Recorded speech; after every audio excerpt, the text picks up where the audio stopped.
विधानसभा बाचस्पति बड़ निष्पत्ति 11 विधायकों बाद आवेदन खारज। ओडिशा विधानसभा बाचस्पति सुरमा पाढ़ी बीजेडी एवं कांग्रेस पक्षर दाखल होइतिबा 11 जन विधायकों विधानसभा सदस्यता रद्द आवेदन को खारज करिसेंति।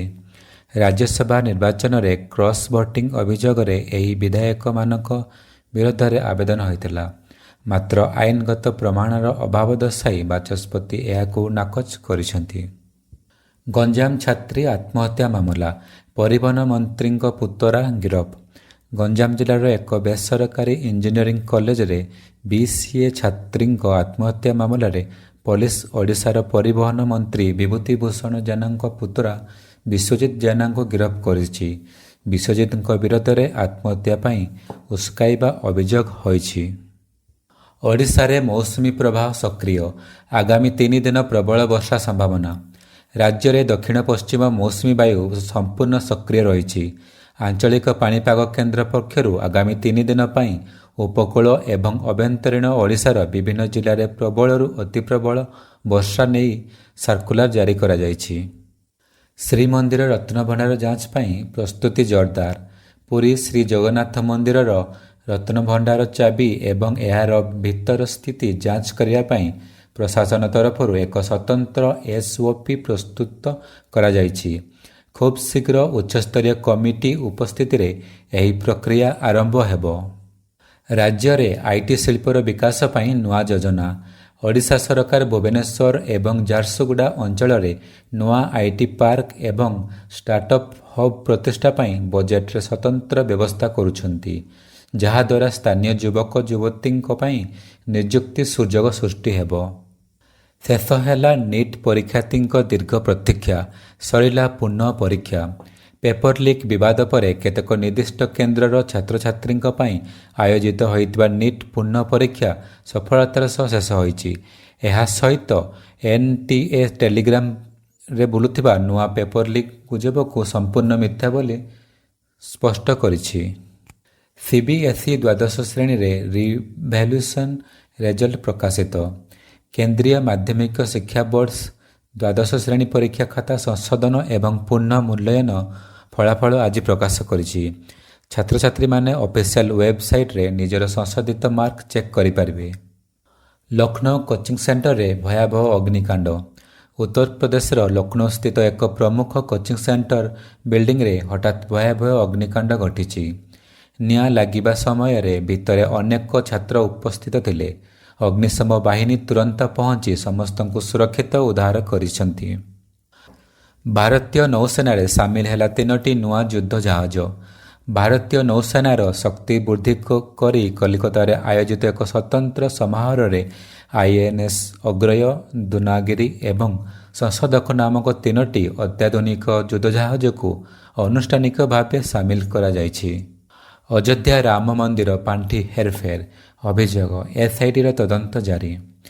अयोध्या राम मंदिर ट्रस्टर फांडी एवं सुनारूपा दानर सठिक दलील रे असंकेत मिलवा परे एसआईटी तदंत प्रक्रिया को जोरदार करिछि। ट्रस्टर किछि अधिकारी को बिना अनुमति अयोध्या न छाड़वा निर्देश दिया जायछि। पश्चिमबंग सरकार पूर्णांग बजेट उपस्थापना, कर्म नियुक्ति उपरे फोकस। पश्चिमबंग सरकार आज विधानसभा रे वर्ष 2026-27 पई पूर्णांग बजेट आगत करिसेंति। एही बजेट रे मुख्यतः राज्यर बेकारी समस्या दूर करबा एवं नूतन कर्म नियुक्ति सृष्टि करबा उपरे विशेष गुरुत्व दिया जायछि। पश्चिमबंग रे तृणमूलक कांग्रेस रा असुविधा बढ़िला। टीएमसी मध्य चलिथिबा अभ्यंतरीण विवाद मध्य कलिकता हाईकोर्ट रे पार्टीर फ्रीज होइथिबा बैंक अकाउंट को नहीं मामला पहुंची। अन्यपटे बीजेपी विगत 4 वर्षर सीएजी रिपोर्ट विधानसभा रे उपस्थापन करने को प्रस्तुति करुछि। भारतर आर्थिक स्थिति समीक्षा करिबा संसदीय कमिटी। विश्व बजार रे चलिथिबा अस्थिरता एवं सीमा शुल्क विवाद मध्य भारतर उद्वेगजनक अर्थनैतिक स्थिति एवं विकास दर को अनुध्यान करने पर लोकसभार आर्थिक स्थायी कमिटी एक स्वतंत्र समीक्षा बैठक करने को निष्पत्ति नेइछि। स्विट्जरलैंड रे अमेरिका ईरान मध्य ऐतिहासिक आलोचना। ଷ୍ଟ୍ରେଟ୍ ଅଫ୍ ହର୍ମୋଜ୍ର ସଙ୍କଟ ଏବଂ ଲେବାନନରେ ଅସ୍ତ୍ରବିରତି ନେଇ ସୁଇଜରଲ୍ୟାଣ୍ଡରେ ଆମେରିକା ଏବଂ ଇରାନ ମଧ୍ୟରେ ଉଚ୍ଚସ୍ତରୀୟ ଆଲୋଚନା ହୋଇଛି। ପ୍ରାଥମିକ ତିକ୍ତତା ପରେ ଉଭୟ ଦେଶ ଆଗାମୀ 60 ଦିନ ମଧ୍ୟରେ ଏକ ଚୂଡ଼ାନ୍ତ ଚୁକ୍ତିନାମା ସ୍ୱାକ୍ଷର କରିବାକୁ ସହମତି ପ୍ରକାଶ କରିଛନ୍ତି। କାତାର ଗ୍ୟାସ୍ ହବ୍ରେ ଭୟଙ୍କର ବିସ୍ଫୋରଣ, 54 ଆହତ, 18 ନିଖୋଜ।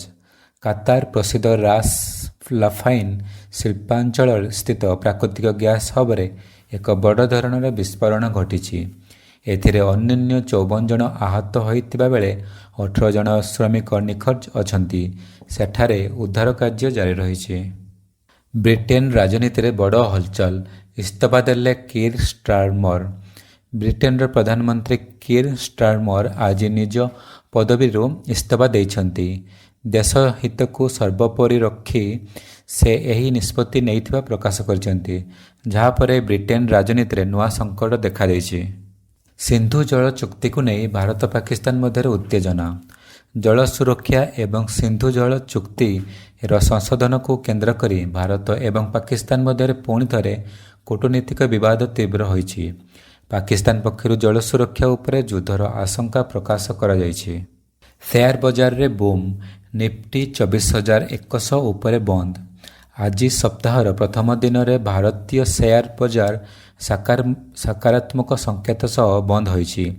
ବମ୍ବେ ଷ୍ଟକ୍ ଏକ୍ସଚେଞ୍ଜର ସେନ୍ସେକ୍ସ 291 ପଏଣ୍ଟ ବଢ଼ି 87,094ରେ ଏବଂ ନିଫ୍ଟି 50 ପ୍ରାୟ 90 ପଏଣ୍ଟ ବୃଦ୍ଧି ପାଇ 24,102 ପଏଣ୍ଟ ସ୍ତରରେ ବନ୍ଦ ହୋଇଛି। ଆଇଟି ଏବଂ ରିଲାଏନ୍ସ ସେୟାରରେ ଭଲ କାରବାର ଦେଖିବାକୁ ମିଳିଛି। ରିଲାଏନ୍ସ ଏଜିଏମ୍ର ବଡ଼ ଘୋଷଣା, ଆସୁଛି ଜିଓ ପ୍ଲାଟଫର୍ମର ଆଇପିଓ। ରିଲାଏନ୍ସ ଇଣ୍ଡଷ୍ଟ୍ରିଜର ବାର୍ଷିକ ସାଧାରଣ ସଭାରେ ମୁକେଶ ଆମ୍ବାନୀ ଜିଓ ପ୍ଲାଟଫର୍ମର ଆଇପିଓ ଆଣିବା ପାଇଁ ଏସ୍ଇବିଆଇ ନିକଟରେ କାଗଜପତ୍ର ଦାଖଲ କରିଥିବା ସ୍ପଷ୍ଟ କରିଛନ୍ତି। ଏହା ସହିତ 2026 ଶେଷ ସୁଦ୍ଧା ଭାରତରେ ବଡ଼ ଧରଣର ଏଆଇ କମ୍ପ୍ୟୁଟିଂ କ୍ଷମତା ଏବଂ ଗ୍ରୀନ୍ ଏନର୍ଜି ପ୍ରକଳ୍ପ ସ୍ଥାପନ କରାଯିବ। ସୁନା ମୂଲ୍ୟରେ ସାମାନ୍ୟ ବୃଦ୍ଧି। ଅନ୍ତର୍ଜାତୀୟ ବଜାରରେ ହେଉଥିବା ପରିବର୍ତ୍ତନ ଯୋଗୁଁ ଆଜି ଭାରତୀୟ ବଜାରରେ ସୁନା ଦରରେ ସାମାନ୍ୟ ବୃଦ୍ଧି ଘଟିଛି। ତନିଷ୍କ ଏବଂ କଲ୍ୟାଣ ଜୁଏଲର୍ସ ଭଳି ପ୍ରମୁଖ ବ୍ରାଣ୍ଡଗୁଡ଼ିକରେ 22 କ୍ୟାରେଟ୍ ସୁନା ପ୍ରତି ଗ୍ରାମ ପିଛା ମୂଲ୍ୟ ପ୍ରାୟ 13,430ରୁ 13,475 ଟଙ୍କା ମଧ୍ୟରେ ରହିଛି। ଇଂଲଣ୍ଡ ଗସ୍ତ ପାଇଁ ଭାରତୀୟ ଓଡିଆଇ ଦଳ ଘୋଷଣା, ବିରାଟ କୋହଲିଙ୍କ ପ୍ରତ୍ୟାବର୍ତ୍ତନ। ଆସନ୍ତା ମାସରେ ହେବାକୁ ଥିବା ଇଂଲଣ୍ଡ ବିପକ୍ଷ 3 ମ୍ୟାଚ୍ ବିଶିଷ୍ଟ ଦିନିକିଆ ସିରିଜ୍ ପାଇଁ ବିସିସିଆଇ 15 ଜଣିଆ ଭାରତୀୟ ଦଳ ଘୋଷଣା କରିଛି। ଶୁଭମ ଗିଲଙ୍କ ନେତୃତ୍ୱରେ ଖେଳାଯିବାକୁ ଥିବା ଏହି ଦଳରେ ଷ୍ଟାର ବ୍ୟାଟର ବିରାଟ କୋହଲିଙ୍କୁ ସାମିଲ କରାଯାଇଛି।